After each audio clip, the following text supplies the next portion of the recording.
पिछले वीडियोज में हमने नाभिक के मूलभूत कणों, समस्थानिकों, संभारितों तथा समन्यूट्रॉनिकों आदि के बारे में चर्चा की। इस वीडियो में हम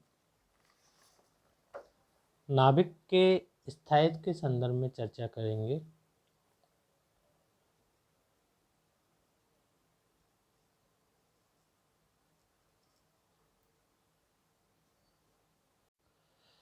एक सामान्य सा प्रश्न हमारे मन में उठता है कि नाभिक का जो आकार है वो बहुत छोटा होता है और उस नाभिक में प्रोटॉन तथा न्यूट्रॉन उपस्थित रहते हैं। प्रोटॉन धनावेशित कण है। अगर हम कूलॉम बलों के आधार पर इसको समझने देखें तो हमारे मन में एक जिज्ञासा उठती है कि धनावेशित कण एक दूसरे के पास इतना सटीक रूप से नाभिक को स्थायित्व कैसे दे सकते हैं। अर्थात प्रोटॉनों की उपस्थिति की वजह से नाभिक अस्थायी होनी चाहिए, लेकिन नाभिक जैसा हम जानते हैं आवर्त सारणी का आधार भी मतलब परमाणु क्रमांक या नंबर ऑफ प्रोटॉन्स होता है, स्थायी होते हैं। तो वो कौन से कारक या कारण हैं जिनके आधार पर हम नाभिक के स्थायित्व को समझ सकते हैं।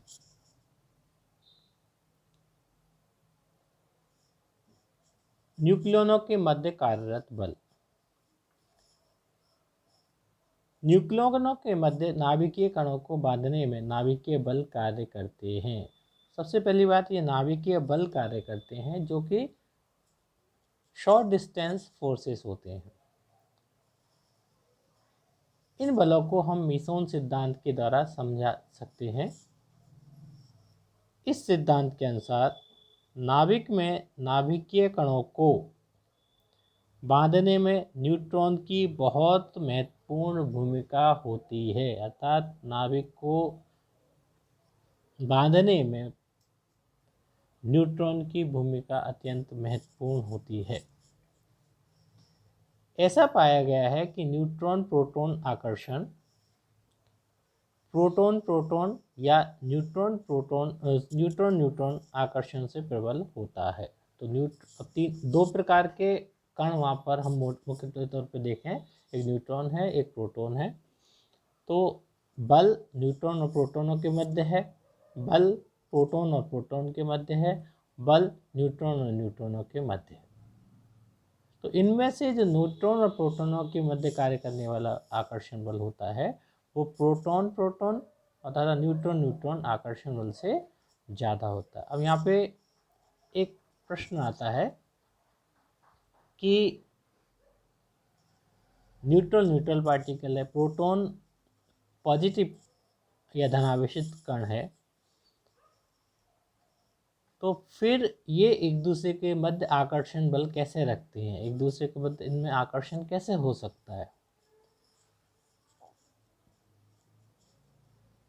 इसको समझाने के लिए युकावा ने 1935 में एक संकल्पना प्रस्तुत की जिसके अनुसार न्यूट्रॉन तथा प्रोटॉन पाई मीसोन नाभिकीय कण के द्वारा तीव्र विनिमय द्वारा बंधे होते हैं। अर्थात न्यूट्रॉन और प्रोटॉन के मध्य जो आकर्षण बल है उसका कारण पाई मीसोन नाभिकीय कण है। अब जब इन पाई मीसोन नाभिकीय कणों का विनिमय होता है उसके फलस्वरूप ये जो पार्टिकल्स हैं, ये जो नाभिक का स्थायित्व है वो उपस्थित होता है। पाई मीसोनों के तीव्र विनिमय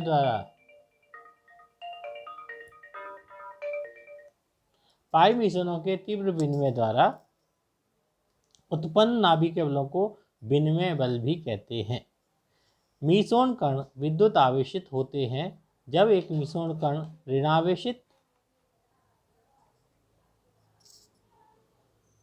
ऋणावेशित पाई नेगेटिव न्यूट्रॉन से प्रोटॉन में स्थानांतरित होते हैं तो न्यूट्रॉन का प्रोटॉन में और प्रोटॉन का न्यूट्रॉन में रूपांतरण हो जाता है। तो पाई मिसोन्स के विनिमय के द्वारा यहाँ पर एक प्रोटॉन न्यूट्रॉन में और न्यूट्रॉन प्रोटॉन में परिवर्तित हो सकता है। वो डिपेंड करेगा कि जो मिशन जिसका विनिमय हो रहा है वो किस प्रकार के आवेशित है तथा कौन सा पार्टिकल या कौन सा मूलभूत कण आपका रूपांतरित हो रहा है। और जब एक धनावेशित मिश्रण का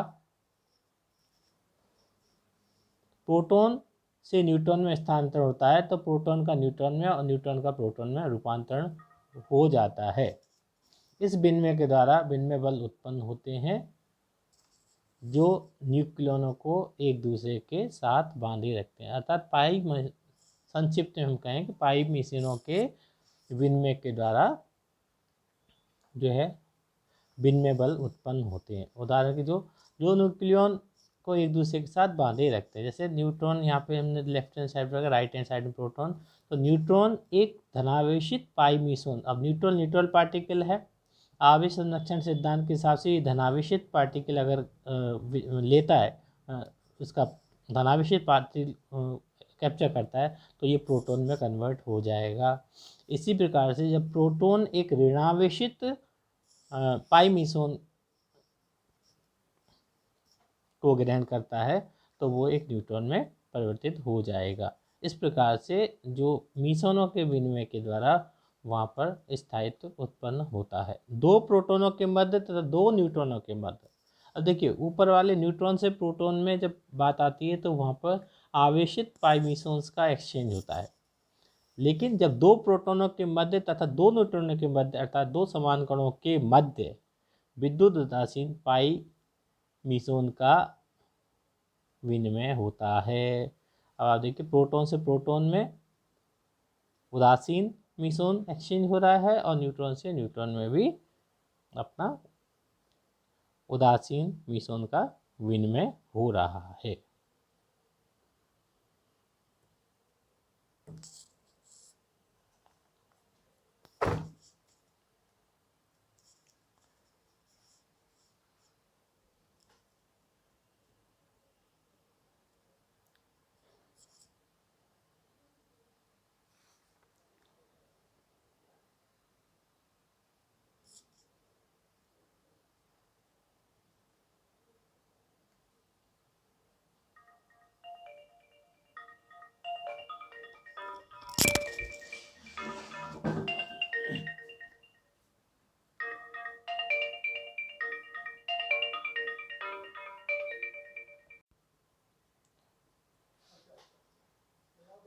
हमने नाभिक के स्थायित्व को पाई मिश्रण के विनिमय के द्वारा देखा। हम नाभिक के स्थायित्व की गुणात्मक व्याख्या न्यूट्रॉन प्रोटॉन अनुपात के आधार पर भी कर सकते हैं। यदि विभिन्न तत्वों के लिए न्यूट्रॉनों की संख्या तथा प्रोटॉनों की संख्या के मध्य ग्राफ खींचा जाता है तो स्थायी नाभिक वाले तत्व जिस क्षेत्र में पड़ते हैं उसे स्थायित्व पट्टी कहते हैं। यदि हम न्यूट्रॉन और प्रोटॉनों के मध्य ग्राफ खींचेंगे तो स्थायी नाभिक जिस क्षेत्र में पड़ेंगे वहाँ एक बेल्ट बन जाती, पट्टी बन जाती, इसको कोई स्थायित्व की पट्टी कहते हैं। न्यूट्रॉन्स तथा प्रोटॉन्स को सभी अनुपात स्थायी नहीं होते, अर्थात न्यूट्रॉन और प्रोटॉनों का हर एक अनुपात स्थायी अनुपात नहीं होता। सामान्यतः यह देखा गया है कि जिन नाभिकों का परमाणु द्रव्यमान 20 से कम होता है तथा जिनमें समान संख्या में न्यूट्रॉन्स तथा प्रोटॉन्स पाए जाते हैं वे अन्य भारी नाभिकों की तुलना में अधिक स्थायी होते हैं। तो जिन नाभिकों का परमाणु द्रव्यमान 20 से कम होता है, जिनमें समान संख्या में न्यूट्रॉन पाए जाते हैं, वो अधिक स्थायी होते हैं बनस्पत उनके की जो भारी नाभिक होते हैं, और ऐसा नाभिक किसी अन्य नाभिक में परिवर्तित नहीं होता। और इसके अतिरिक्त जिन नाभिकों के लिए बंधन ऊर्जा का मान जितना अधिक होता है उनका स्थायित्व भी उतना अधिक होता है। बंधन ऊर्जा का मान जितना ज़्यादा होता है उतना ही स्थायित्व भी अधिक होता है। नाभिक के स्थायित्व का अध्ययन करने के लिए न्यूट्रॉनों की संख्या प्रोटॉन परमाणु के मध्य एक ग्राफ खींचा जाता है। अब देखिए ग्राफ यहाँ पे बना हुआ है जिसमें कि हमने एक्स अक्ष पे परमाणु क्रमांक लिखा हुआ है और वाई अक्ष पर नंबर ऑफ न्यूट्रॉन्स लिखे गए हैं। जिसे न्यूट्रॉन प्रोटॉन, इस ग्राफ को हम न्यूट्रॉन प्रोटॉन ग्राफ कहते हैं। और प्राप्त वक्र को, अब यहाँ पे जो बेल्ट आप देख रहे हैं 2 लाइनों के बीच अवस्थित जो क्षेत्र है इसमें dot dot dot dot dot dot dot जो दर्शाए गए हैं वो स्थायित्व की पट्टी को दर्शाता है। उपरोक्त वक्र से स्पष्ट है कि इस वक्र में एक काल्पनिक रेखा है जिसे डैश डैश डैश से व्यक्त किया गया, जो कि जो 2 सॉलिड लाइंस हैं उनके नीचे जिसको दिखाया गया डैश डैश डैश, इस रेखा पर n/p या n/p 1:1 है। अर्थात जहाँ पर इस पट्टी पर इस काल्पनिक रेखा पर जो है अपनी n/p का अनुपात 1:1 है। अर्थात नाभिक में न्यूट्रॉन और प्रोटॉनों की संख्या समान है, वे इस रेखा के निकट आते हैं। परमाणु क्रमांक 1 से 20 तक के स्थायी परमाणुओं का n/p अनुपात लगभग 1:1 होता है। स्थायी नाभिकों का जो अनुपात होता है वो 1:1 होता है। लेकिन जैसे जैसे परमाणु क्रमांक की वृद्धि होती जाती है, प्रोटॉनों के मध्य प्रतिकर्षण बल बढ़ता जाता है। जैसे जैसे आपका परमाणु क्रमांक या नंबर ऑफ प्रोटॉन्स बढ़ते जाते हैं, वैसे वैसे प्रोटॉनों के मध्य प्रतिकर्षण बल बढ़ता जाता है। पिछले उसमें बताया था कि जो न्यूट्रॉन और न्यूट्रॉनों के मध्य आकर्षण बल सबसे ज़्यादा होता है। और नाभिकीय स्थायित्व के लिए प्रोटॉन न्यूट्रॉन में परिवर्तित होने लगते हैं। अर्थात प्रोटॉनों का न्यूट्रॉन में परिवर्तन होने लगता है, जिससे न्यूट्रॉनों की संख्या प्रोटॉनों की संख्या से अधिक होने लगती है। अभी तक ज्ञात नाभिकों में उच्च परमाणु क्रमांक और द्रव्यमान संख्या का सबसे स्थायी नाभिक 83Bi209 है।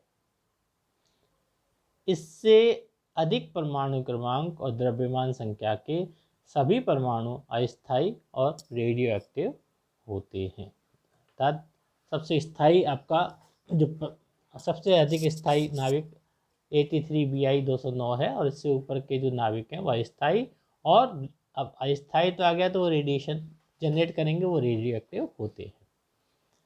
जिन परमाणु नाभिकों में n/p अनुपात स्थायी पट्टी से ऊपर या नीचे होता है वे अस्थायी होते हैं। जो स्थायी पट्टी के मध्य अवस्थित जो तत्व हैं वो तो स्थायी होते हैं, और जो n/p रेशो जिसमें स्थायी पट्टी से ऊपर या नीचे होता है वो अस्थायी होते हैं। उनमें विघटित होकर स्थायित्व प्राप्त करने की प्रवृत्ति होती है। अर्थात सामान्यतः ऐसे जो एलिमेंट्स हैं वो रेडियो एक्टिव होते हैं।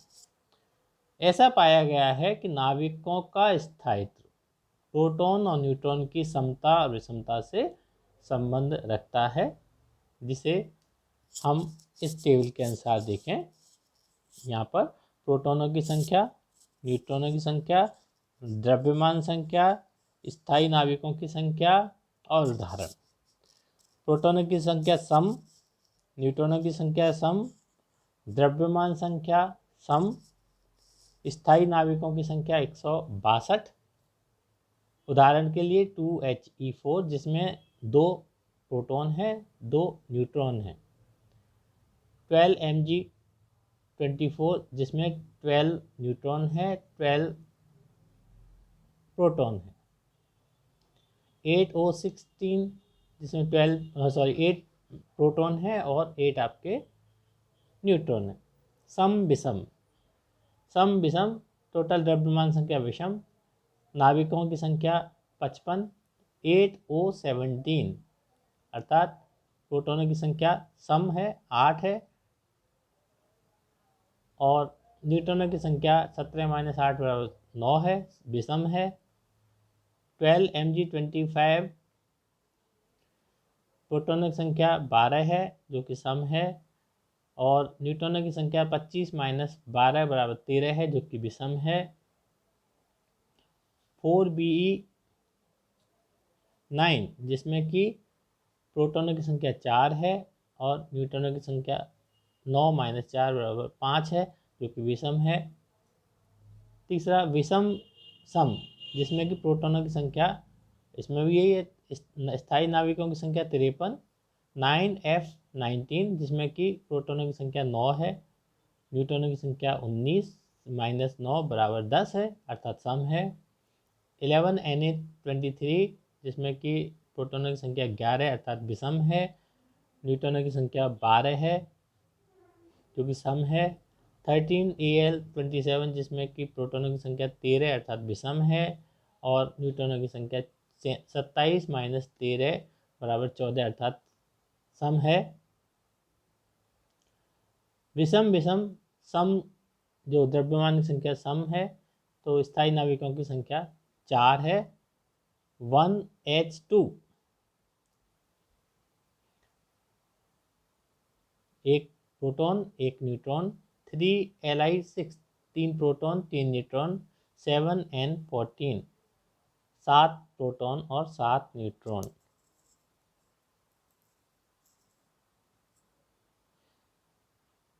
इस प्रकार हम देखते हैं कि नाभिक का स्थायित्व जो है वो N/P रेशो के ऊपर भी काफ़ी हद तक निर्भर करता है। स्थायित्व पट्टी से ऊपर और नीचे के तत्व सामान्यतः अस्थायी होते हैं और विघटित होकर के स्थायी नाभिकों में खुद को परिवर्तित करते हैं। जैसा कि हमने देखा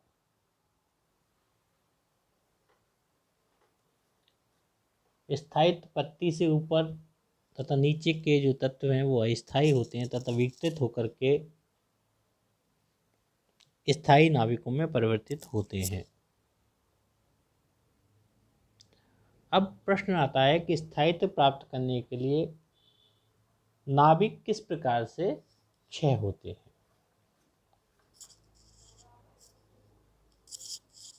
स्थायित्व प्राप्त करने के लिए जो क्षय होता है सामान्यतः 4 प्रकार से होता है।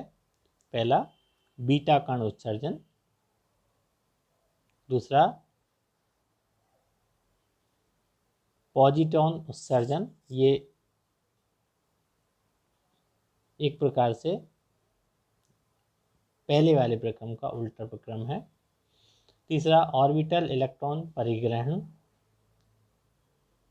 चौथा अल्फा कण उत्सर्जन। तो बीटा कण उत्सर्जन, पॉजिट्रॉन उत्सर्जन, ऑर्बिटल इलेक्ट्रॉन परिग्रहण और अल्फा कण उत्सर्जन। सबसे पहले देख करके चलें बीटा कण उत्सर्जन। इसमें इलेक्ट्रॉन परमाणु के नाभिक में से निकलते हैं। बीटा पार्टिकल्स एक तरह से इलेक्ट्रॉन होते हैं। ये बीटा कण इलेक्ट्रॉन होते हैं और निम्न अभिक्रिया से न्यूट्रॉनों के विघटन से बनते हैं।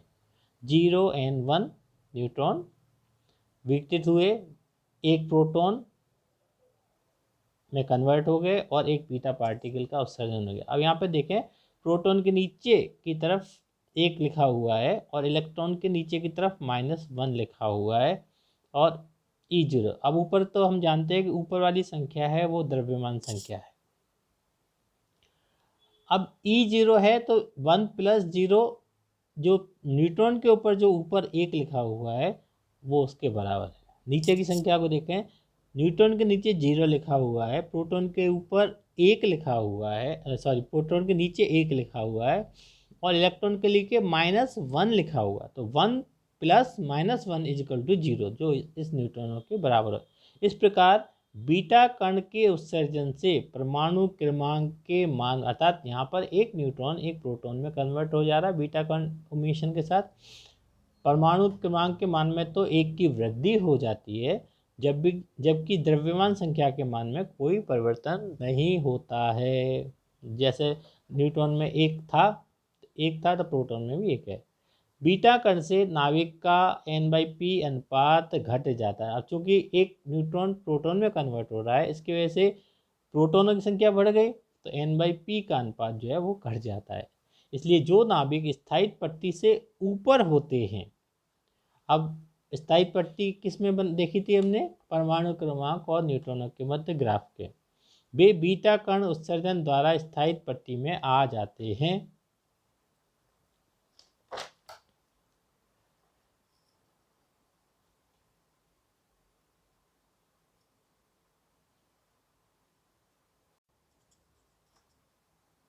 आज के लिए इतना ही।